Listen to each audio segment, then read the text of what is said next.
graça e a paz de Cristo a todos. Amém. Amados, podeis tomar assento, por gentileza? Glórias a Ti, Jesus.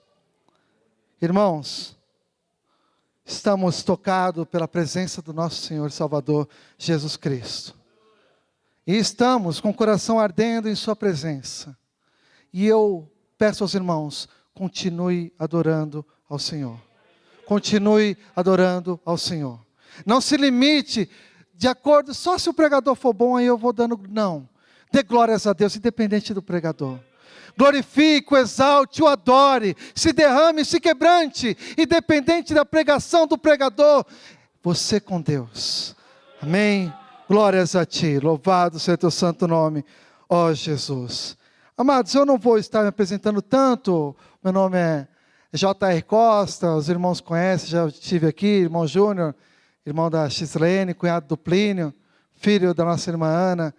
Eu estou muito alegre em estar aqui mais uma vez. Quero agradecer ao convite da serva do Senhor, ao esforço para que eu estivesse aqui e que o Senhor esteja abençoando, retribuindo todo o carinho que essa igreja tem me dado e essa oportunidade valiosa em pregar a palavra de Deus. É uma honra falar a palavra de Deus. Eu agradeço por essa honra. Amém? Irmãos, temos como tema as 7 igrejas do Apocalipse. Eu estarei ministrando amanhã também. Hoje, eu quero estar falando um pouquinho ao redor do livro de Apocalipse. Amanhã pretendo estar centrado nas 7 igrejas. Mas hoje eu quero falar um pouquinho ao redor do livro de Apocalipse. Eu quero estar falando um pouco sobre o livro. Eu quero falar sobre o escritor do livro e sobre o autor do livro. Porque muitas vezes nós estamos tendo um entendimento um pouquinho errado do livro de Apocalipse. Eu quero estar iniciando lendo o versículo. Apocalipse capítulo 1, versículo 1 também. Diz assim a palavra do Senhor. Revelação de Jesus Cristo, a qual Deus lhe deu para mostrar aos seus servos as coisas que brevemente devem acontecer. E pelo seu anjo as enviou e as notificou a João, seu servo. Amém? Amados, o livro de Apocalipse, ele sofre uma perseguição até os dias de hoje. Lembrando que o livro de Apocalipse ele demorou muito tempo, até para ser aceito como um livro inspirado por Deus. O princípio, quando o livro de Apocalipse foi apresentado, na hora de montar o cânone da Bíblia, ele quase que ele não entra. Quase que o livro de Apocalipse se tornou um livro fora, um livro apócrifo. Não queriam aceitá-lo, porque ele tem muitas alegorias, muito simbolismo, e tem difícil compreensão, e é um livro que muitas vezes assusta. Quantas vezes, eu quando criança, não tive medo do livro de Apocalipse. Eu acredito que muitos aqui também, né? Apocalipse, meu Deus, que medo disso, né? Eu já vi filmes de terror com o nome de Apocalipse no meio. Já vi vilões de desenho com o nome de Apocalipse. Canções assim, de dar medo, também com o nome de Apocalipse. E tudo isso, irmãos, é uma compreensão errada do livro de Apocalipse. Muitas vezes, quando se vê catástrofes pelo mundo, as pessoas, a primeira coisa que falam, é uma catástrofe de nível apocalíptico, né? Isso é coisa do Apocalipse. Aí quando vê uma tragédia bem que o Apocalipse fala. Então dá uma conotação para o livro de Apocalipse um pouco negativa, meio sombria, meio doída, meio tenebrosa. E é um pouco sobre isso que eu quero falar nessa noite. Eu quero estar falando sobre isso. Não é essa a intenção do livro de Apocalipse. A intenção, o querer de Deus em relação a este livro, é nos trazer paz. A intenção do livro de Apocalipse, ela é mais do que nos trazer esperança. Ela é nos trazer certeza de vitória. A intenção do livro é essa. A intenção do livro é esperança. A intenção do livro é aumentar, abastecer a nossa fé. A intenção do livro é essa. é demonstrar um Cristo vencedor. E eu acho bonito, no capítulo 1, no versículo 3, olha o que a palavra fala: bem-aventurado aquele que lê, né, este livro, e os que ouvem as palavras desta profecia, e guardam as coisas que nela estão escritas, porque o tempo está próximo. Perceba o princípio do versículo, irmãos: bem-aventurado aquele que lê. E o Apocalipse ele acaba se tornando evitado. Então, o que acontece? Perdemos uma bênção. Bem-aventurado, ou seja, abençoado, aquele que lê. Mas, por medo, não lemos o Apocalipse. E aí a gente vai ver mais adiante, e os que ouvem as palavras dessa profecia. Eu conheço uma igreja que certa vez deu um estudo só sobre o livro de Apocalipse. Os primeiros cultos foi um pessoal, aí no segundo foi diminuindo. No final do Apocalipse não tinha mais quase ninguém. As pessoas correram do livro de Apocalipse. Mas olha, a palavra está dizendo: bem-aventurados, são abençoados, vocês que leem, vocês que ouvem, e vocês que guardam as palavras deste livro. E eu quero crer que eu estou diante de uma igreja que ama este livro também. Amém? Para que os irmãos também sejam abençoados. Irmãos, não tenhamos medo deste livro. Não é um livro de castigo, um livro de tragédia, um livro de ira, mas é um livro de consolação. É um livro de consolo. É um livro que diz: eu enxugarei dos teus olhos todas as lágrimas. Todas as lágrimas. É um livro que diz: as lágrimas cessarão. Acabará a tristeza, todo pranto será findado. É um livro que diz isso. E quantos de nós aqui nessa noite não tem vivido dias de lágrimas, dias de pranto, dias de dificuldade? E aqui nessa noite é apresentado a você um remédio para você. A palavra de Deus, através deste livro, que te consola, que te exorta, que te corrige, mas que declara: eu te amo. Declara o amor de Deus por ti. Este livro ele é muito interessante. Ele é perfeitamente colocado no lugar certo da Bíblia. Os irmãos conhecem o primeiro livro da Bíblia? Gênesis. E o último livro também, os irmãos conhecem, Apocalipse. E eles dois estão perfeitamente colocados, porque um complementa o outro. Mas como isso? É simples de observar. Em Gênesis, nós temos o paraíso perdido. Agora em Apocalipse, nós temos o paraíso recuperado. Em Gênesis, nós temos o primeiro fracasso, o primeiro pecado. E em Apocalipse, temos o perdão de todos os pecados, o pecado findado, acabado, morto e sepultado. Em Gênesis, nós temos a comunhão com Deus rompida. Em Apocalipse, a comunhão restaurada em Deus. Em Gênesis, nós temos a primeira cidade. Em Apocalipse, nós temos a cidade santa. Em Gênesis, o princípio da maldição. Em Apocalipse, o fim da maldição. Em Gênesis, muito interessante, temos o primeiro matrimônio. O matrimônio de Adão. Em Apocalipse, nós temos o último matrimônio. O casamento do rei com a sua igreja. O encontro com a noiva, o encontro celestial, o último casamento. Já pararam para pensar nisso? Depois desse casamento não haverá mais casamento. Será o último, será glorioso, será perfeito, será majestoso. Tem uma coisa que nos agrada o coração, mais do que um casamento. Todo mundo se alegra, está chegando o casamento, está chegando um casamento. E o Apocalipse diz isso: eis que a noiva vem, eis que a noiva vem, eis que a noiva vem. Louvado seja teu santo nome, ó Jesus. Ao ler este livro, irmãos, eu quero que vocês vejam quão glorioso é Cristo. Este livro ele mostra isso. Este livro mostra um Cristo que nos ama, porque diversas vezes, como um refrão de uma canção de amor, o Senhor fala conosco: eu te conheço, eu te conheço.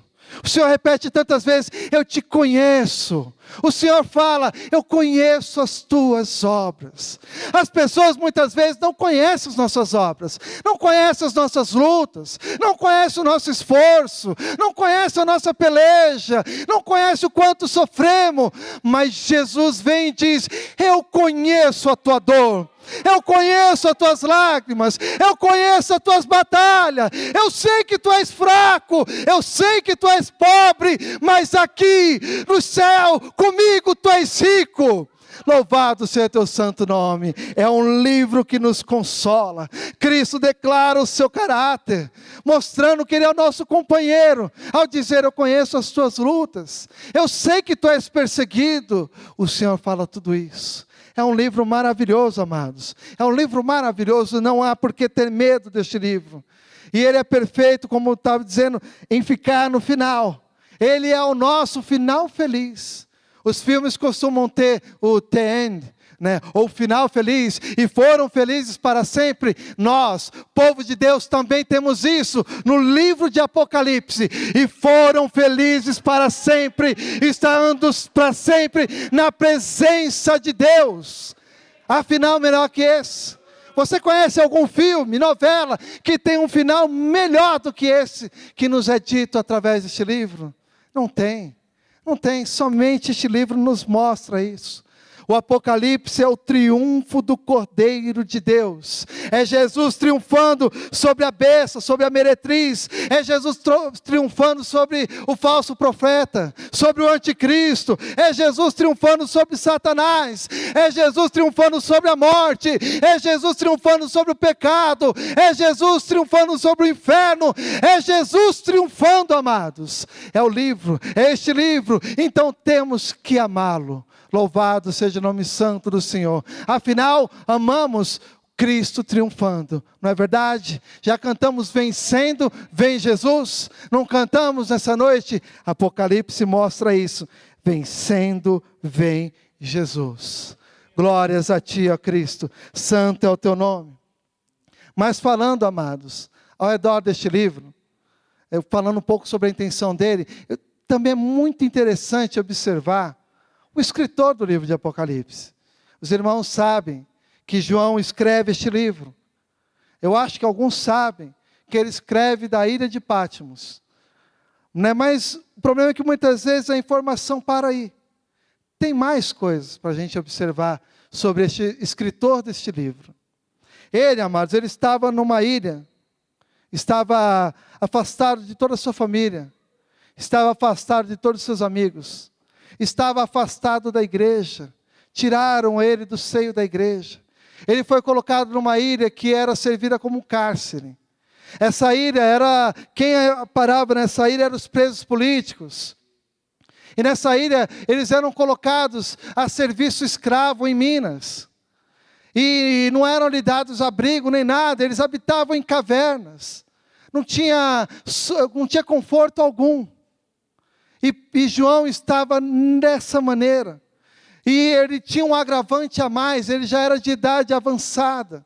Ele vivia tudo isso, mais ou menos de 86 a 90 anos de idade. E ele passava por tudo isso. Difícil.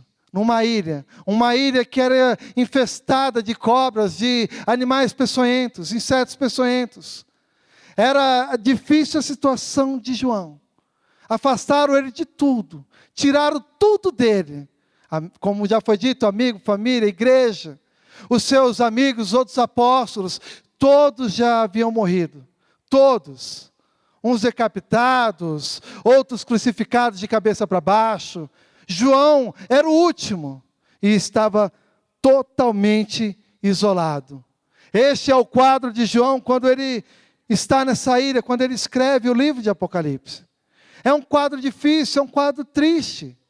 Mas eu acho interessante, o mais belo, é que a Bíblia diz que ele tem um encontro com Deus. E João o tem em espírito. É um detalhe que pode passar despercebido. Mas não deixemos isso nessa noite. Apesar de tudo isso, sem amigos, sem igreja, sem conforto, sem casa, sem família, sem nada, ele ainda está em espírito com Deus. Aleluias. Ainda está em espírito com Deus. Amados, nós muitas vezes perdemos a comunhão com Deus com tão pouco.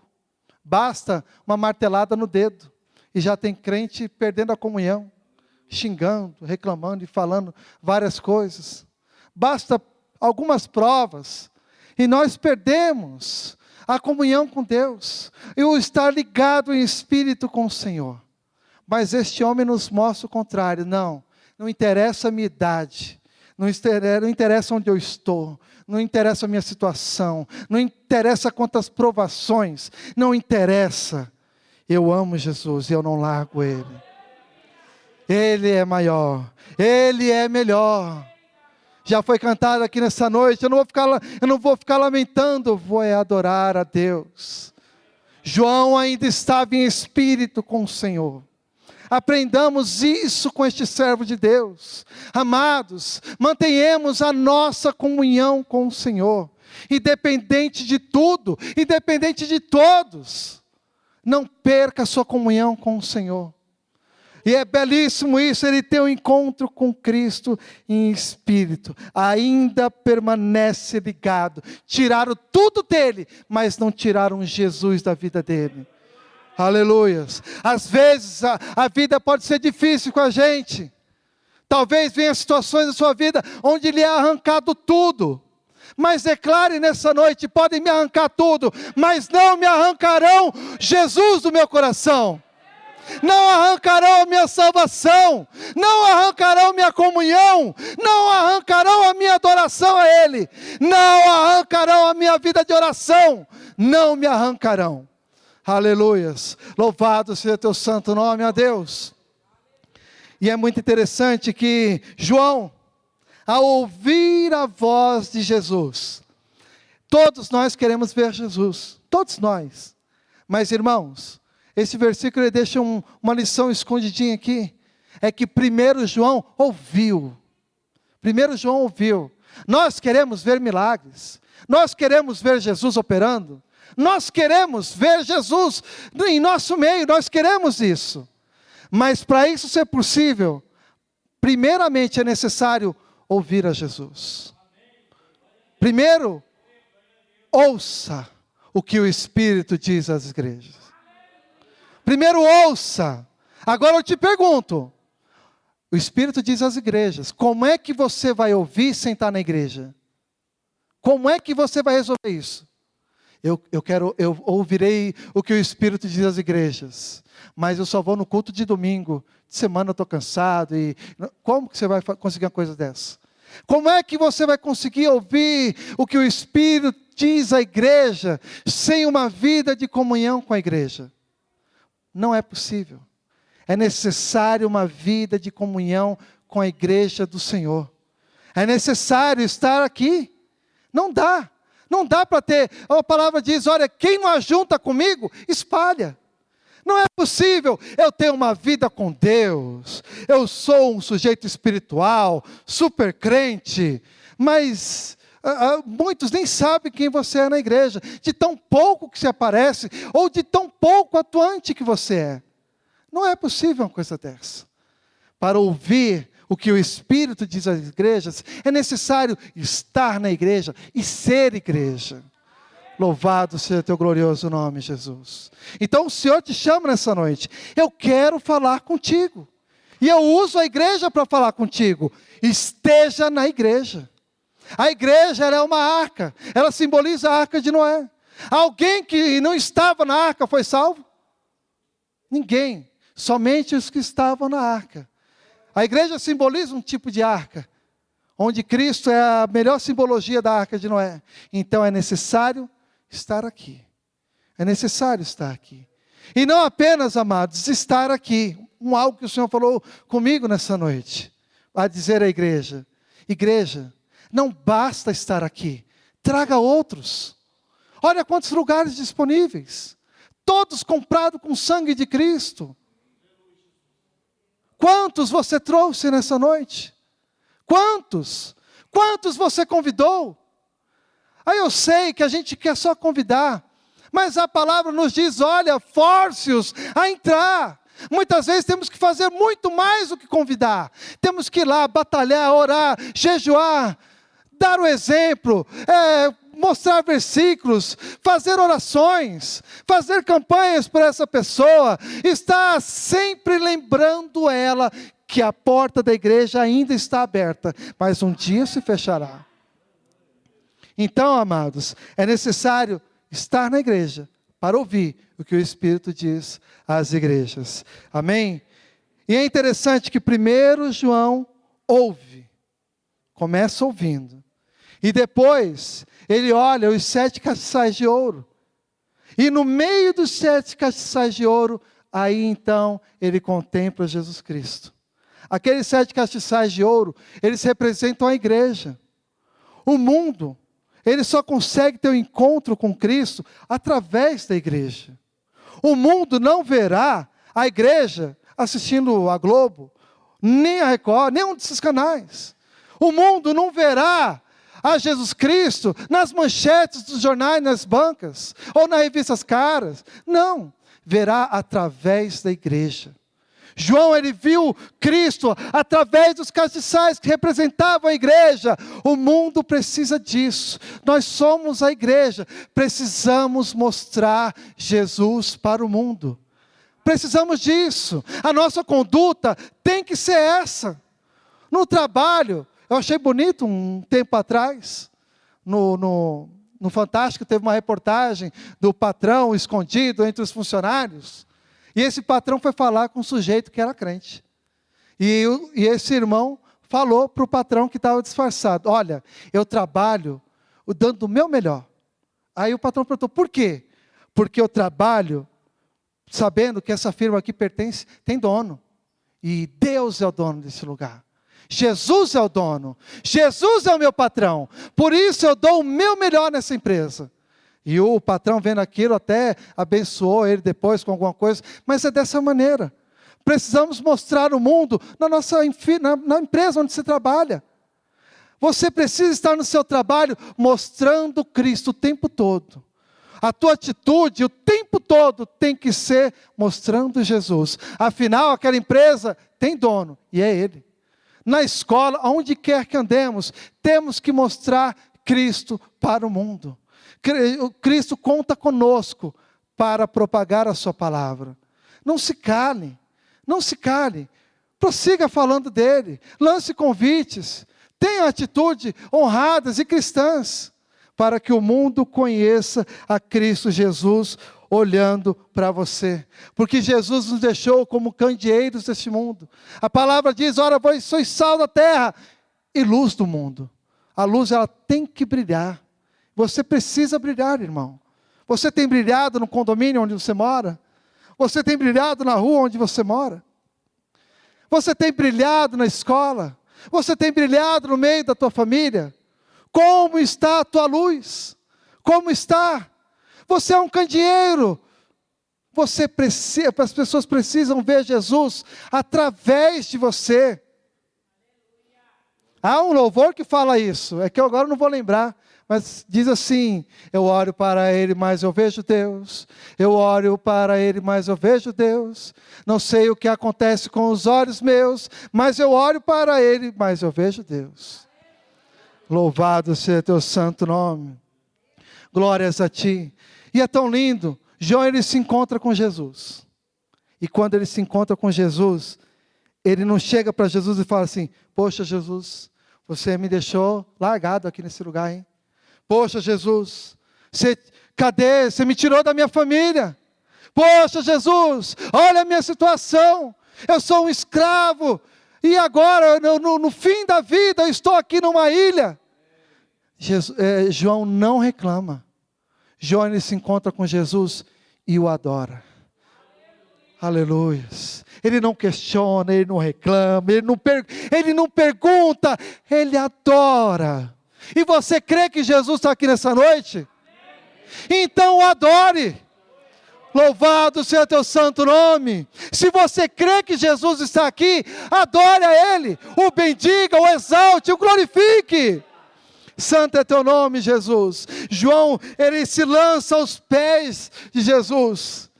Outrora, João encostou a cabeça no coração de Jesus, e agora ele encosta a cabeça nos pés de Jesus, o melhor lugar do mundo. Ele tem o seu coração derretido na presença de Deus. Amados, essa geração tem tido falta disso. Uma coisa que eu aprendi é que eu percebo que eu preciso de um avivamento quando eu tenho os olhos muito secos. Quando nós vivemos uma vida cristã, onde os nossos olhos não derramam mais lágrimas de adoração, nem de arrependimento, nem de quebrantamento, nem de nada disso, precisamos de um renovo. E a igreja de Cristo hoje não tem nem usado aqueles lenços antigamente. Antigamente todos os irmãos, os pregadores, os pastores, tinham aqui no bolso um lencinho. Por quê? Porque eles assistiam o culto enxugando as lágrimas. Era o tempo todo enxugando lágrimas.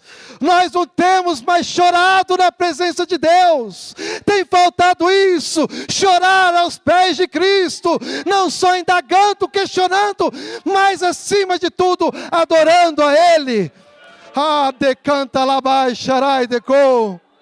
Ei, eu te pergunto, como andam as suas lágrimas? Como anda elas? Talvez a gente chora de raiva na vida, chora de vergonha, chora de vontade, mas Jesus convida hoje, chore adorando a mim. Louvado seja teu santo nome. Mas não é possível, olha a minha situação, olha a de João. Você está pior do que João? Tem alguém aqui morando em uma ilha? Preso? Morando em alguma caverna? Não, estamos todos muito bem acomodados, temos boa vida. Por que não choramos de adoração? Aleluia! A cada prato de comida, por que não derramamos uma lágrima agradecendo a Deus? Alai sharai deco. A cada noite, onde você deita no seu confortável colchão e se cobre com a sua confortável coberta, cadê as lágrimas agradecendo? Louvado seja teu santo nome. Mas o tempo já urge, precisamos ir um pouquinho mais rápido. Então a gente imagina João. Eu fico imaginando um outro ponto da vida de João, muito interessante, irmãos. João está ali solitário, vivendo naquela caverna. E aí eu fico pensando, os seus pensamentos, como viajam. E o que João devia tanto pensar? Seguramente João pensava muito em Cristo Jesus. Devia sempre pensar muito em Jesus. E João, ele é o único dos apóstolos que acompanhou todo o martírio de Cristo. Ele acompanhou todo, até o Calvário. João, ele ficou até o último suspiro de Jesus. Ele viu tudo. Ele viu Jesus sendo açoitado. Ele viu Jesus sendo cuspido. Ele viu Jesus sendo esbofeteado, a ponto de sua face ficar irreconhecível. Ele viu Jesus ser transpassado. Ele viu Jesus ter o seu crânio esmagado por uma coroa de espinho. Ele viu tudo isso, ele viu os pés de Jesus sendo furados, ele viu as suas mãos sendo cravejadas pelos cravos, ele viu tudo isso. Eu imagino essas lembranças como não devia doer na mente de João. Como nas suas solitárias noites, João não devia lembrar disso, que foi doído, foi traumatizante para ele. Nós passamos por isso. Quando alguém que nós amamos passa por um acidente, a gente fica assustado e lembra sempre disso. Imagina João. João sempre lembrando disso, de Jesus tendo sido desfigurado por tantos açoites, pontapés, sopapos e pancadas. E Jesus decide mudar as memórias de João. Jesus decide mudar o coração de João. Jesus decide mudar as lembranças de João. Nós falamos do livro, nós falamos do escritor. Agora eu quero rapidamente falar do autor deste livro, o nosso Senhor e Salvador Jesus Cristo. Aleluia, santo é o teu nome. Seus cabelos, ele aparece para João. E os seus cabelos não estão mais sujos de suor, não estão mais sujos de sangue, que ele suou no Getsêmani, clamando a Deus, afasta de mim esse cálice. Naquele momento, eles agora não são mais sujos, imundos, ensanguentados. Agora os seus cabelos são brancos como a neve. E João vê isso, está diferente. Ele está diferente. Os seus olhos não estão mais inchados de tanto chorar, ou de tanto levar socos e tapas. Não, os seus olhos agora são como chamas de fogo. Os seus pés não estão mais transpassados no madeiro. Não, a palavra diz que agora eles são semelhantes ao bronze polido. E vai mudando tudo na mente de João. A voz de Jesus agora não está mais embargada pela tanta sede que ele teve na cruz, onde a palavra diz que a sua língua estava como lixa grudando ao céu da boca, e a sua voz enfraquecida. Não. Agora a voz de Jesus é como a voz de muitas águas, que não pode ser impedida, que não pode ser barrada, não pode ser parada, não pode ser deixada de ouvir. A voz dele agora é potente. Aleluias, glórias a ti, Jesus. Santo é o teu nome. E as suas mãos não estão mais furadas. Não, as mãos dele agora estão firmes, sustentando a igreja. Em suas mãos, a palavra diz que a chave da morte e do inferno estão nas suas mãos. Ele está diferente, o seu rosto não está mais desfigurado, mas a palavra diz que o rosto dele brilha como o sol em seu esplendor ao meio-dia. Louvado seja teu santo nome. João contempla este Jesus, totalmente mudado.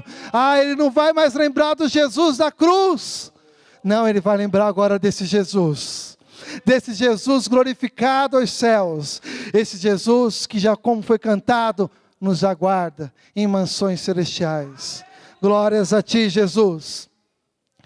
Jesus entra na vida de João, dando uma experiência nova para ele. João vive o que nenhum apóstolo viveu de maneira poderosa. E o Senhor hoje tem um convite para nós. O Senhor fala ao meu coração: eu venho nessa noite para oferecer uma nova experiência ao meu povo. Aleluias, aleluias. Você já está há muito tempo nessa ilha. Você já está há muito tempo nessa caverna. Você está há muito tempo sem mudança.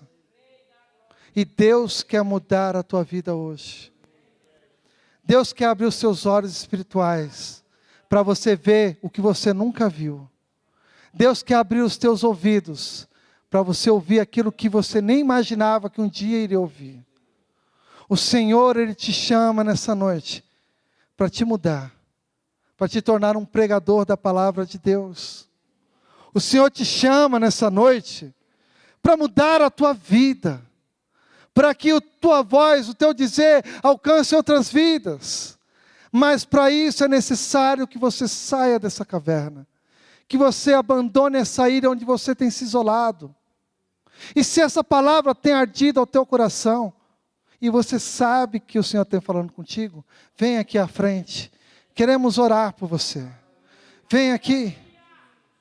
Não te detenhas. Você sabe, o Senhor tem mais para a tua vida. O Senhor tem muito mais para a tua vida. Deus quer te usar de maneira onde pessoas não te reconheçam. Deus quer te usar de maneira onde as pessoas falam: o que aconteceu? E você dirá: eu ouvi o que o Espírito disse. Eu dei lugar a Deus. Aleluias. O Senhor quer mudar as tuas lembranças. Eu quero pedir, fiquemos de pé, igreja.